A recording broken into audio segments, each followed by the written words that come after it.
Study IQ IAS। अब तैयारी हुई affordable, making of Indian constitution. Welcome to study IQ। मेरा नाम है आदेश सिंह। दोस्तों, स्टडी IQ की पूरी टीम की ओर से आप सभी दर्शकों को गणतंत्र दिवस की हार्दिक शुभकामनाएं। आज हमारे चर्चा का विषय है इंडियन कॉन्स्टिट्यूशन, यानी कि भारत का संविधान। सभी जानते हैं कि भारत दुनिया का सबसे बड़ा लोकतंत्र है, लेकिन इसके साथ ही इसके पास दुनिया का सबसे बड़ा लिखित संविधान भी है। भारत का संविधान सिर्फ एक लिखित दस्तावेज नहीं है, बल्कि एक भारतीय नागरिक की पहचान है। हर साल 26 जनवरी को हम सभी देशवासी अपनी इसी पहचान को गणतंत्र दिवस यानी कि रिपब्लिक डे के रूप में मनाते हैं। 1950 में इसी दिन भारत का संविधान पूरे देश पर लागू किया गया था। लेकिन दुनिया के सबसे बड़े संविधान की रचना करना कोई आसान काम नहीं था।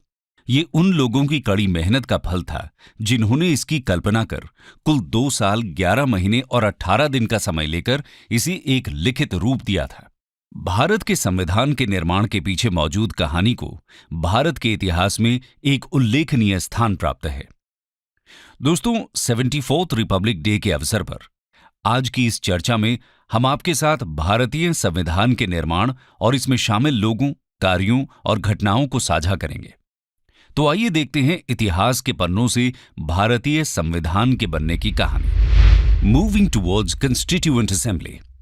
दोस्तों, संविधान सभा का गठन 1946 में हुआ था, लेकिन डेमोक्रेटिक इंस्टीट्यूशंस और अधिकारों के विकास की प्रक्रिया संविधान सभा के बनने से बहुत पहले ही शुरू हो चुकी थी।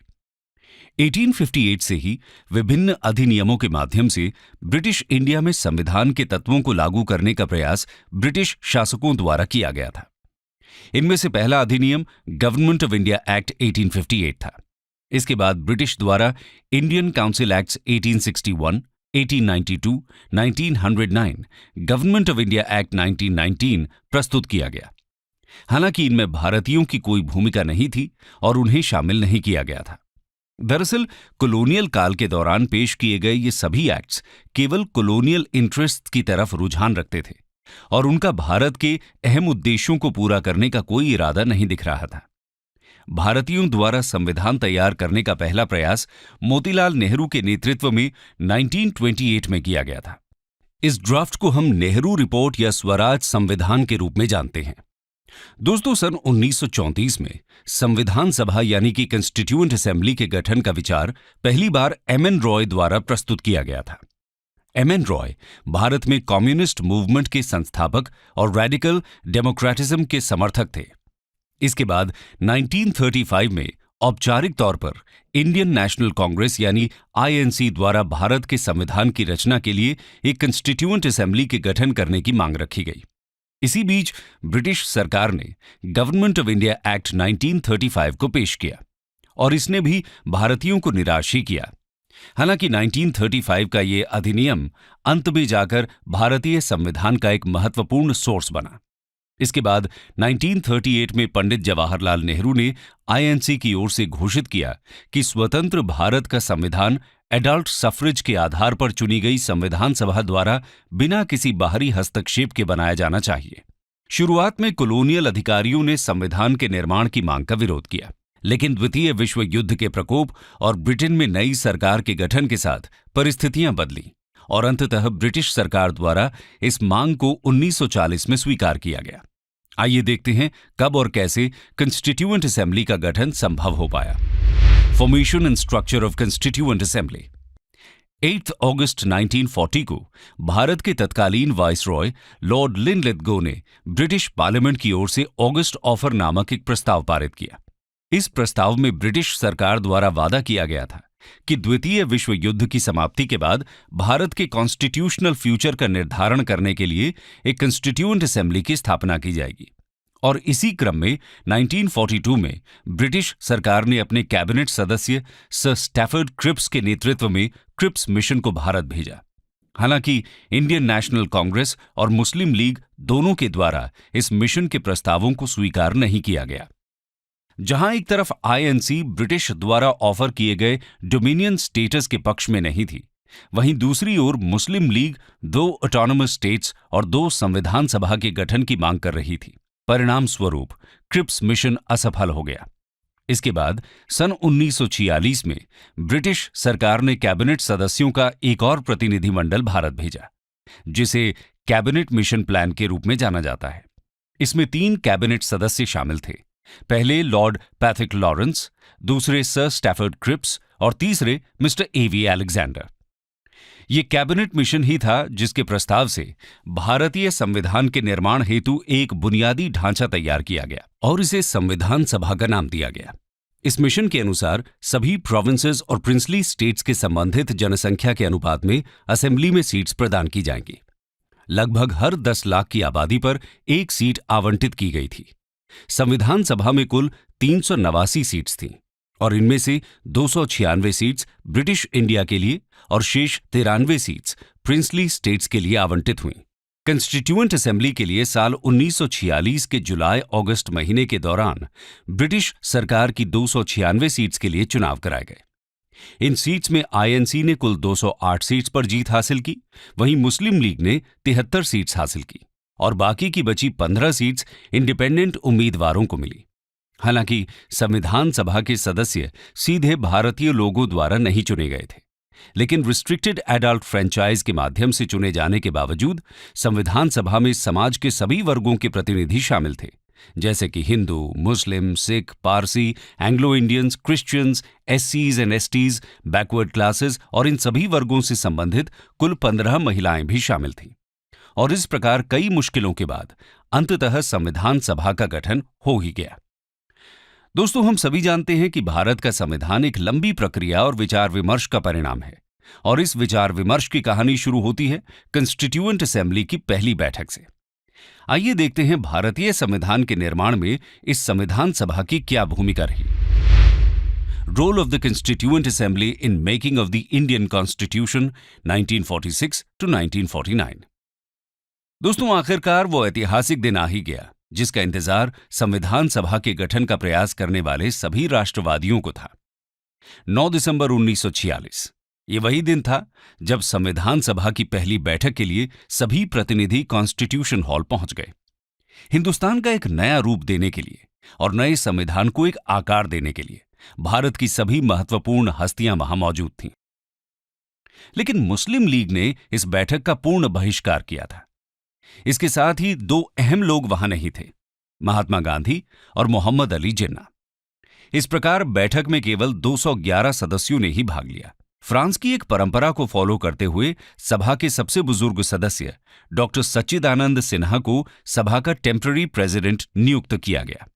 बाद में 11 दिसंबर 1946 को चुनाव प्रक्रिया के तहत डॉक्टर राजेंद्र प्रसाद को असेंबली का प्रेसिडेंट और H.C. मुखर्जी को वाइस प्रेसिडेंट नियुक्त किया गया। इसके साथ ही सर B.N. राव को असेंबली का कॉन्स्टिट्यूशनल एडवाइजर नियुक्त किया गया। दोस्तों, अभी सभी सदस्य नए संविधान सभा के नियमों में ढल ही रहे थे कि 13 दिसंबर 1946 को पंडित जवाहरलाल नेहरू ने सभा में एक ऐसा प्रस्ताव पेश किया जो हमारे संविधान की नींव बनने वाला था। इस प्रस्ताव को हम ऑब्जेक्टिव्स रेजोल्यूशन के नाम से जानते हैं। दरअसल ये ऑब्जेक्टिव्स रेजोल्यूशन स्वतंत्र भारत के लिए वो विजन था जिसने कॉन्स्टिट्यूशनल स्ट्रक्चर के फंडामेंटल्स और फिलॉसफी को निर्धारित किया। ये रेजोल्यूशन था संविधान के लक्ष्य और उद्देश्यों के बारे में। सभा में इसका विवरण देते हुए नेहरू जी ने बोला, हमारा भारत एक फुली सॉवरेन रिपब्लिक होगा। ये अपना संविधान स्वयं घोषित करेगा। भारतीय संघ के रूप में हमारे देश में ऐसे क्षेत्र शामिल किए जाएंगे जो उस समय ब्रिटिश सरकार के अधीन थे। इसके साथ ही प्रिंसली स्टेट्स और वैसे क्षेत्र भी शामिल हो सकते हैं जो सॉवरेन इंडिया के साथ जुड़ना चाहते हैं। भारतीय नागरिकों को आर्थिक, राजनैतिक, सामाजिक अवसर और कानून के समक्ष समानता के साथ साथ विचार की अभिव्यक्ति, भ्रमण, संगठन बनाना, धार्मिक विश्वास इत्यादि सभी प्रकार की स्वतंत्रता प्रदान की जाएगी। इसके साथ ही भारत में बैकवर्ड कास्ट्स और ट्राइब्स, माइनॉरिटीज इत्यादि समूह के लोगों को समुचित सुरक्षा प्रदान की जाएगी। इसके अलावा नेहरू जी ने घोषणा की कि सॉवरेन भारत की सभी पावर और अथॉरिटी का अंतिम स्रोत केवल भारत की जनता होगी। इस ऑब्जेक्टिव रेजोल्यूशन को सभा के सभी सदस्यों द्वारा 22 जनवरी 1947 को एक मत से स्वीकार कर लिया गया। इस रेजोल्यूशन ने बाद में संविधान निर्माण में महत्वपूर्ण भूमिका निभाई। इसी रेजोल्यूशन के मॉडिफाइड वर्जन को वर्तमान संविधान के प्रीएम्बल यानी कि उद्देशिका के रूप में जाना जाता है। संविधान बनाने का काम शुरू होने के कुछ समय बाद ही ब्रिटेन में सरकार बदल गई। नई सरकार के प्राइम मिनिस्टर क्लेमेंट एटली ने 20 फरवरी 1947 को ब्रिटिश पार्लियामेंट के हाउस ऑफ कॉमन्स में यह घोषणा की कि ब्रिटिश अब इंडियन पॉलिटिशियंस को पावर ट्रांसफर करेंगे और इंडिया को छोड़कर चले जाएंगे। इसके बाद 3 जून 1947 को इंडिया के नए वाइसरॉय लॉर्ड माउंटबैटन ने एक प्रस्ताव पेश किया। इसे माउंटबैटन प्लान के रूप में जाना जाता है। इस प्रस्ताव में ब्रिटिश सरकार ने इंडिया के पार्टीशन को एक्सेप्ट करते हुए भारत और पाकिस्तान 2 देश बनाने पर सहमति व्यक्त की थी। इसके बाद जुलाई 1947 में ब्रिटिश पार्लियामेंट में इंडिपेंडेंस ऑफ इंडिया एक्ट 1947 पारित किया गया और इसी एक्ट की वजह से संविधान सभा अब फुली सॉवरेन बॉडी बन गई थी। इसका मतलब यह था कि यह सभा अब पूरी तरह से आजाद थी कि वो जैसा संविधान बनाना चाहे बना सकती है। चूंकि इसके साथ भारत का विभाजन भी हो गया था, तो सभा की सदस्यता 389 से घटकर 299 रह गई, क्योंकि काफी सारे प्रोविंसेस अब भारत का हिस्सा नहीं रहे थे। इसके साथ ही संविधान सभा अब एक लेजिस्लेटिव बॉडी बन चुकी थी। इसका मतलब यह था कि अब सभा के पास संविधान का निर्माण करने के अलावा एक और कार्य था, और वो था देश के लिए सामान्य कानून को अधिनियमित करना। और इसी कारण कंस्टिट्यूएंट असेंबली को इंडिया का पहला पार्लियामेंट कहा जाता है। जब यह सभा संविधान बनाने का कार्य करती थी, तो इसके प्रेसिडेंट होते थे डॉक्टर राजेंद्र प्रसाद। वहीं दूसरी ओर जब यह सभा अपने लेजिस्लेटिव फंक्शन का कार्य निभा रही होती थी, तो इसके प्रेसिडेंट होते थे जीवी मावलंकर। सभा के ये दोनों कार्य 26 नवंबर 1949 तक चले। दोस्तों, किसी भी प्रकार के मिसमैनेजमेंट से बचने के लिए और काम के बोझ को संतुलित करने के लिए संविधान सभा ने विभिन्न समितियों यानी कि कमिटीज का गठन किया था। उन सभी समितियों में से 8 मुख्य समितियां थीं। उन 8 समितियों में सबसे अत्यधिक महत्वपूर्ण समिति थी ड्राफ्टिंग कमेटी। इस समिति को विभिन्न समितियों के प्रस्तावों को ध्यान में रखकर भारत के संविधान का ड्राफ्ट तैयार करने का मुख्य कार्य सौंपा गया था। आइए इस समिति की भूमिका पर एक नजर डालते हैं। The drafting committee of the constituent assembly. दोस्तों, ड्राफ्टिंग कमेटी का गठन 29 अगस्त 1947 को हुआ था। इस समिति में सभा के 7 सदस्य शामिल थे। इनमें समिति के अध्यक्ष के रूप में डॉक्टर B.R. अम्बेडकर के अलावा doctor K.M. Munshi, Syed Mohammad Saadulla, N. Madhav Rao, N. Gopalaswami Ayyangar, Alladi Krishnaswami Iyer और T.T. कृष्णमाचारी शामिल थे। समिति ने 6 महीने से कम की अवधि में पहला ड्राफ्ट तैयार कर फरवरी 1948 में इसे प्रकाशित किया। इसके साथ ही भारत के लोगों को ड्राफ्ट में संशोधन पर चर्चा करने के लिए 8 महीने का समय दिया गया और लोगों द्वारा बताए गए संशोधनों, आलोचनाओं और सुझावों को ध्यान में रखते हुए समिति ने संविधान का दूसरा ड्राफ्ट अक्टूबर 1948 में प्रकाशित किया। अंततः 4 नवंबर 1948 को डॉक्टर B.R. अम्बेडकर ने संविधान का अंतिम प्रारूप सभा में प्रस्तुत किया। इस अंतिम प्रारूप पर लगभग 32 दिनों तक विचार विमर्श किया गया और इस अवधि के दौरान इसमें 7,635 संशोधन प्रस्तावित किए गए, जिनमें से 2,443 पर विस्तार से चर्चा की गई और अंत में भारत के संविधान को 395 आर्टिकल्स, 12 शेड्यूल्स और 22 पार्ट्स में विभाजित किया गया। वर्तमान में यह संख्या बढ़कर 448 आर्टिकल्स, 12 शेड्यूल्स और 25 पार्ट्स हो चुकी है। 2 साल 11 महीने और 18 दिनों की मेहनत के बाद आखिरकार वो दिन आ ही गया जिसका सभी देशवासियों को और संविधान सभा के सदस्यों को बेसब्री से इंतजार था। आइए देखते हैं कब और कैसे हमारा संविधान अपनाया गया और देश भर में लागू हुआ। Enactment and enforcement of the Indian constitution. दोस्तों, 26 नवंबर 1949 को सभा में मौजूद 284 सदस्यों और सभा के प्रेसिडेंट के हस्ताक्षर के साथ भारत के संविधान को देश द्वारा अपना लिया गया था। 26 नवंबर को ही देश में कॉन्स्टिट्यूशन डे के रूप में जाना जाता है। हालांकि 26 नवंबर को इसे अपना तो लिया गया था, लेकिन फिर भी हम 26 जनवरी को रिपब्लिक डे मनाते हैं, ऐसा क्यों?